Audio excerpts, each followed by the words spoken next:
AVP 24 news पे वक्त हो गया दिन भर की 10 बड़ी खबरों का। भारत के प्रधानमंत्री आज जम्मू कश्मीर के सेहत स्वास्थ्य बीमा योजना का शुभारंभ करेंगे। इसके तहत जम्मू कश्मीर के हर परिवार को हर वर्ष 5 लाख रुपए तक का स्वास्थ्य बीमा कवर मिलेगा।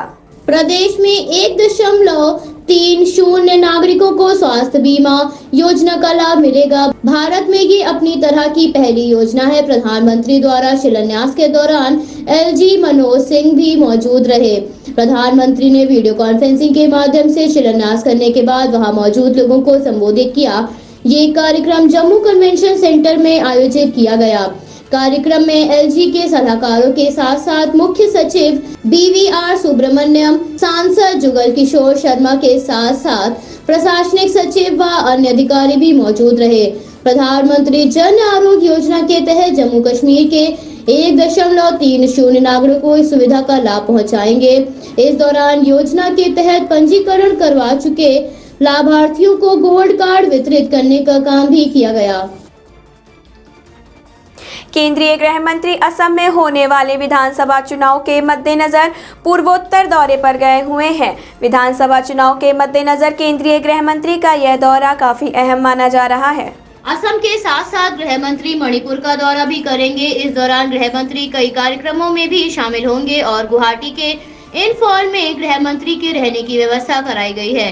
गृह मंत्री शुक्रवार की रात गुवाहाटी पहुंचे, जहां पर मुख्यमंत्री सर्बानंद सोनोवाल उनके स्वागत में मौजूद रहे। पूर्वोत्तर लोकतांत्रिक गठबंधन के संयोजक व वित्त मंत्री हिमंत विष्णु शर्मा ने बताया कि असम में अपनी यात्रा के दौरान गृह मंत्री राज्य पार्टी कोर समिति और बोडोलैंड प्रादेशिक परिषद के नवनिर्वाचित सदस्यों से मुलाकात करेंगे। आगे शर्मा ने बताया, गृह मंत्री गुवाहाटी में 880 करोड़ रुपए की लागत से स्थापित होने वाले मेडिकल कॉलेज की आधारशिला रखेंगे। इस दौरान असम के मुख्यमंत्री भी मौजूद रहेंगे। गृह मंत्री राज्य सरकार के वरिष्ठ अधिकारी उनसे राज्य संबंधित विभिन्न मुद्दों पर भी चर्चा की जाएगी। गृह मंत्री असम दर्शन के तहत 8000 नामघरों व वैष्णो के मठों को वित्तीय अनुदान वितरित करेंगे। गृह मंत्री के दौरे के मद्देनजर राज्य में सुरक्षा का दायरा बढ़ा दिया गया है। गृह मंत्री 2 दिवसीय दौरे के बाद रविवार को शाम के समय दिल्ली लौटेंगे। कृषि कानून के विरोध में किसानों को दिल्ली की सीमा पर प्रदर्शन करते हुए 1 महीना से ऊपर हो गया है। कड़ाके की ठंड में भी किसान अपनी मांगों को लेकर अड़िग हैं। किसानों का कहना है, जब तक सरकार ये काले कानून वापस नहीं लेगी तब तक किसान आंदोलन समाप्त नहीं करेंगे। किसानों के समर्थन में भारत समेत विदेशी नागरिक भी सामने आए हैं। केंद्र सरकार का कहना है कि इन कानूनों से MSP समाप्त नहीं होगी। ये कानून किसानों के हित के लिए बनाए गए हैं, जिसके मद्देनजर प्रधानमंत्री ने कल किसान सम्मान निधि के तहत वीडियो कॉन्फ्रेंसिंग के जरिए देश भर के किसानों से वार्ता करके उनकी समस्याओं का समाधान निकाला। किसानों ने प्रधानमंत्री के संबोधन के दौरान विरोध प्रकट करते हुए थालियां बजाई थी। किसानों का कहना है कि इन काले कानूनों को रद्द किए बिना ये आंदोलन समाप्त नहीं होगा। सरकार को ये काले कानून वापस लेने ही होंगे। आज पंजाब से 15,000 किसानों का समूह दिल्ली बॉर्डर पर प्रदर्शन कर रहे किसानों का समर्थन करने के लिए पहुंच रहा है। युवा किसानों ने कल दिल्ली मेरठ एक्सप्रेसवे की सभी लाइनों को बंद करके सड़क पर बैठकर नारेबाजी की थी और सरकार से कानूनों को वापस लेने की मांग की थी। किसान आंदोलन के चलते दिल्ली जयपुर हाईवे 48 पर हरियाणा राजस्थान सीमा के खेड़ा बॉर्डर से निकलकर गुरुग्राम तक की जाम की स्थिति है। जाम से बचने के लिए डायवर्जन लागू किया गया है। किसानों के प्रदर्शन के कारण दिल्ली के रास्ते बंद हैं, जिस वजह से दिल्ली वासियों को काफी मुश्किलों का सामना करना पड़ रहा है। विपक्षी दलों में मोदी सरकार पर सबसे ज्यादा हमलावर कांग्रेस है। भाजपा और कांग्रेस के बीच कृषि आंदोलन के मद्देनजर युद्ध छिड़ा हुआ है। कांग्रेस नेता राहुल गांधी लगातार मोदी सरकार पर कृषि कानूनों को लेकर हमलावर रुख अपनाए हुए हैं। राहुल गांधी ने ट्वीट के जरिए एक बार फिर से मोदी सरकार पर कृषि कानून को लेकर निशाना साधते हुए कहा, मिट्टी का कण कण गूंज रहा है, सरकार को सुनना पड़ेगा। इसके साथ ही राहुल गांधी ने एक वीडियो भी साझा की है। इस वीडियो में दिल्ली सीमा पर कृषि कानून का विरोध कर रहे किसानों को आने वाली मुश्किलें दिख रही हैं। किसान किस तरह से इतनी ठंड में आंदोलन जारी रखे हुए हैं। मध्य प्रदेश ने लव जिहाद के खिलाफ धर्म स्वतंत्र विधेयक को मंजूरी दे दी है। बता दें कि लव जिहाद के विरोध में उत्तर प्रदेश के योगी सरकार ने भी सख्त कदम उठाते हुए राज्य में कानून लागू कर दिए हैं। मध्य प्रदेश के मुख्यमंत्री की अध्यक्षता में कैबिनेट की बैठक हुई। इस बैठक में लव जिहाद के विरोध में बनाए गए कानूनों को मंजूरी दे दी गई है। इस बैठक में गृह मंत्री नरोत्तम मिश्रा भी मौजूद रहे। नरोत्तम मिश्रा ने कल बताया था, अधिनियम में सख्त प्रावधान लागू किए गए हैं। इन प्रावधानों का उल्लंघन करने पर अधिकतम 10 साल की सजा होगी और 1 लाख तक का जुर्माना भरना पड़ेगा। मध्य प्रदेश के मुख्यमंत्री ने कहा, राज्य में जबरन धन परिवर्तन करने की अनुमति नहीं दी जाएगी। नए विधेयक के तहत जो भी ऐसा करेगा उसे 10 साल की सजा के साथ साथ कम से कम 50,000 तक के जुर्माने का भुगतान करना होगा। जिसमें नाबालिग लड़कियों का धन परिवर्तन कर शादी के मामले सामने आए हैं। इसके बाद इसके विरोध में कानून लाना आवश्यक हो गया था। विभिन्न तरह के मामलों के लिए विभिन्न प्रावधान बनाए गए हैं, जिसमें महिला नाबालिग अनुसूचित जाति में धन परिवर्तन कराए जाने पर 2 से 10 साल तक की सजा और 50,000 जुर्माना। तो वहीं अपना धर्म छुपाकर धन परिवर्तन कराए जाने पर 3 से 10 साल की सजा और 50,000 जुर्माना। सामूहिक धर्म परिवर्तन 2 या 2 से अधिक एक ही समय में धर्म परिवर्तन कराने पर 5 साल की सजा और 1 लाख का जुर्माना। एक बार फिर से अपराध दोहराने पर 5 से 10 साल की सजा जैसे प्रावधान शामिल किए गए हैं। कृषि आंदोलन के विरोध में सिर्फ भारत में ही नहीं बल्कि विदेशों में भी प्रदर्शन हो रहा है।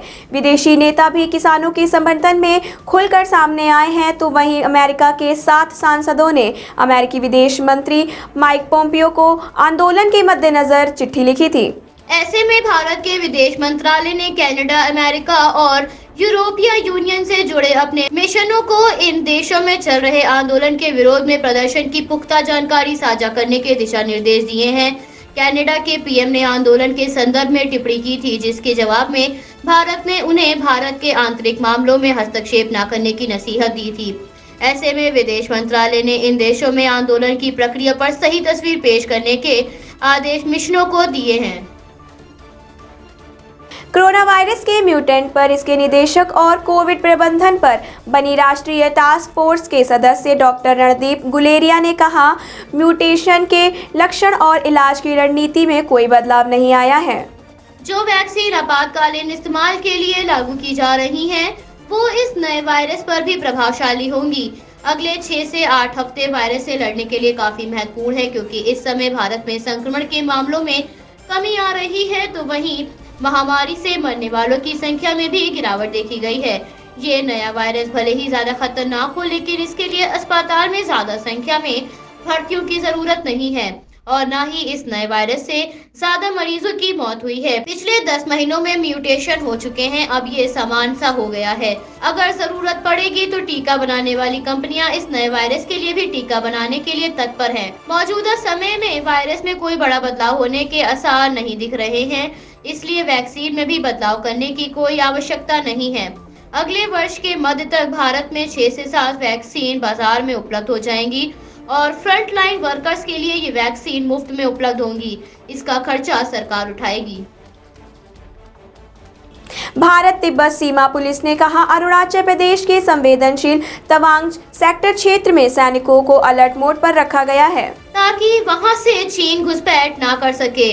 टीम ने हाल ही में फॉरवर्ड पोस्ट का दौरा किया था। फॉरवर्ड पोस्ट से चीनी क्षेत्रों को देखा जा सकता है। टीम ने कहा, भारत तिब्बत सीमा पुलिस के जवानों के आगे की तैनाती के लिए बुनियादी ढांचों का विकास किया जा रहा है। आईटीबीपी के 55 battalion commander commandant IB Jha ने कहा, तनाव की स्थिति में अगर कोई भी झड़प होती है तो ऐसी परिस्थितियों के लिए हमें तैयार रहना है, ताकि अनहोनी घटनाओं को रोका जा सके। अत्यधिक ठंड परिस्थितियों को और मुश्किल बनाती है, लेकिन हमारे जवान ये सब परेशानियों से जूझते हुए सीमा पर नजर रखकर अपने कर्तव्य को निभा रहे हैं। हम भारत की रक्षा पर कोई आंच नहीं आने देंगे। सीमाओं की सुरक्षा के लिए हमने उच्च स्तर की तैयारी की है, कमांडेंट झा ने कहा। हमारे सैनिकों ने लद्दाख सेक्टर में कड़ा संघर्ष किया और भारत की ताकत का प्रदर्शन किया। भारत में कोरोना संक्रमण के मामलों में गिरावट दर्ज की गई है। केंद्रीय स्वास्थ्य मंत्रालय से प्राप्त जानकारी के अनुसार पिछले 24 घंटों में कोरोना के 22,272 मामले सामने आए हैं, जिससे भारत में कुल संक्रमितों का आंकड़ा लगभग 1 करोड़ को पार कर गया है। तो वहीं 251 लोगों की मौत के बाद मरने वालों का आंकड़ा लगभग 1 लाख को पार कर गया है। 22,274 लोगों ने इस महामारी को मात दी है, जिससे इस महामारी से स्वस्थ होने वालों का आंकड़ा लगभग 97 लाख को पार कर गया है। इस समय भारत में एक्टिव केसेस की संख्या 2,81,667 है। ब्रिटेन में कोरोना की नई स्ट्रेन मिलने से एक बार फिर संकट मंडराने लगा है। विशेषज्ञों ने इस नई स्ट्रेन के मद्देनजर चेतावनी जारी की है। विशेषज्ञों का कहना है कि ये वायरस पुराने वायरस से भी ज्यादा खतरनाक है और अगर इसमें ढील दी गई तो मृत्यु दर में काफी तेजी से वृद्धि आ सकती है। इस नई स्ट्रेन को नियंत्रण में करने के लिए वैज्ञानिकों ने ब्रिटेन में टीकाकरण अभियान जल्द से जल्द प्रारंभ करने का आग्रह किया है। नई स्ट्रेन को देखते हुए 40 देशों ने ब्रिटेन से आने वाली उड़ानों को बैन कर दिया है। यूनाइटेड किंगडम और यूरोपियन यूनियन के देशों में नए वायरस को लेकर अलर्ट जारी कर दिया गया है। लंदन से भारत आए एक परिवार के 3 सदस्यों की कोरोना रिपोर्ट पॉजिटिव आने से हड़कंप मच गया है। स्वास्थ्य विभाग के अधिकारियों ने इस पर चिंता जताई है। जिला अधिकारी के बालाजी ने सीएमओ और अधिकारियों के साथ नए वायरस के मद्देनजर आवश्यक दिशा निर्देश जारी किए हैं। सीएमओ डॉक्टर अखिलेश मोहन के अनुसार 77 व्यक्ति दूसरे देशों से मेरठ आए हैं। इसमें से 63 व्यक्ति 19 दिसंबर से पहले आए हैं, तो वहीं 42 व्यक्ति 9 दिसंबर के बाद मेरठ आए हैं। पॉजिटिव पाए गए परिवार के तीनों सदस्य 14 दिसंबर की रात लंदन से आए थे। विदेश से आने वाले सभी 77 यात्रियों की कोरोना जांच कराई गई है। पति पत्नी और उनके बच्चे को ट्रेस करके क्वारंटाइन कर दिया गया है। फिलहाल उनका स्वास्थ्य स्थिर है। सीएमओ का कहना है कि तीनों लोगों के पॉजिटिव मिलने के बाद शासन के दिशा निर्देशों का पालन सख्ती से कराया जा रहा है। 4,516 लोगों में से 63 लोग पॉजिटिव मिले थे, तो वहीं दूसरी ओर ब्रिटेन से तेलंगाना पहुंचे अब तक कुल 16 लोग संक्रमित पाए गए हैं। इनके सैंपल CCMB भेज दिए गए हैं ताकि नए वायरस से ये व्यक्ति संक्रमित है या नहीं इसकी जानकारी मिल सके। तेलंगाना के सार्वजनिक स्वास्थ्य निदेशक डॉक्टर श्रीनिवास राव ने कहा, नया वायरस पाए जाने के बाद राज्य में अब तक 1,200 यात्री ब्रिटेन से लौटे हैं। इसमें से 926 लोगों का टेस्ट कराया गया है और 16 लोग संक्रमित पाए गए हैं। सभी को क्वारंटाइन कर दिया गया है।